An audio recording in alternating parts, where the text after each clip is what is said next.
بسم اللہ الرحمن الرحیم۔ السلام علیکم ورحمۃ اللہ وبرکاتہ۔ تناول اسلامک اسٹوڈیو سے خوش آمدید۔ اللہم صلی علی سیدنا و مولانا محمد وعلی آل سیدنا و مولانا محمد وبارک وسلم وصلی علیہ۔ معزز خواتین و حضرات، تناول اسلامک اسٹوڈیو سے آج ہم جو وظیفہ لے کر حاضر ہوئے ہیں وہ اللہ تبارک و تعالی کے دو نام ہیں اور ایک استغفار ہے، یا اللہ یا وہاب استغفر اللہ۔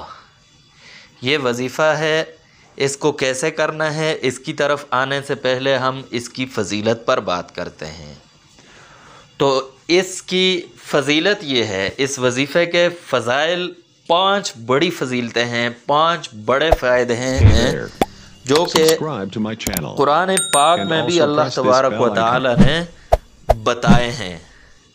استغفار کے بہت سارے فوائد قرآن پاک میں اللہ تبارک و تعالی نے بیان فرمائے ہیں۔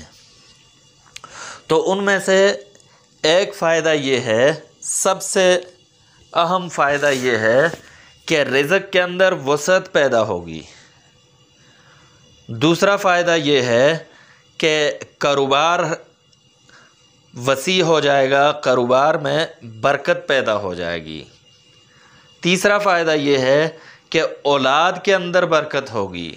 اولاد اگر نہیں ہے تو یہ وظیفہ کریں، انشاءاللہ اولاد ہوگی، اور اگر اولاد نافرمان ہے تو فرمانبردار ہو جائے گی۔ چوتھا فائدہ یہ ہے کہ گھر کے اندر ہر طرح کی خیر و برکت پیدا ہوگی۔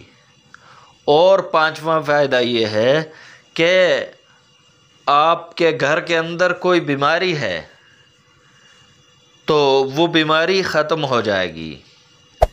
اسی طرح اگر گھر کے اندر شیاطین اور جنات اور ایسی چیزوں کا سایہ ہے تو یہ بھی ختم ہو جائے گا۔ تو اب آتے ہیں کہ اس وظیفے کو کیسے کرنا ہے۔ تو وظیفے کو یوں کرنا ہے کہ آپ نے فجر کی نماز کے بعد یا پھر عشاء کی نماز کے بعد یا اللہ یا وہاب استغفر اللہ یہ 100 مرتبہ پڑھنا ہے، اول اور آخر درود ابراہیمی پڑھنا ہے، اور اس کے بعد اپنی جو بھی حاجت ہے وہ اللہ تبارک و تعالی کے سامنے گڑ گڑا کر پیش کریں اور گڑ گڑا کر مانگیں، جیسے بچہ والدین سے ضد کر کے مانگتا ہے۔ تو تناول اسلامک اسٹوڈیو سے اجازت دیجیے، اللہ حافظ۔ Hey there. Subscribe to my channel. And also press this bell icon.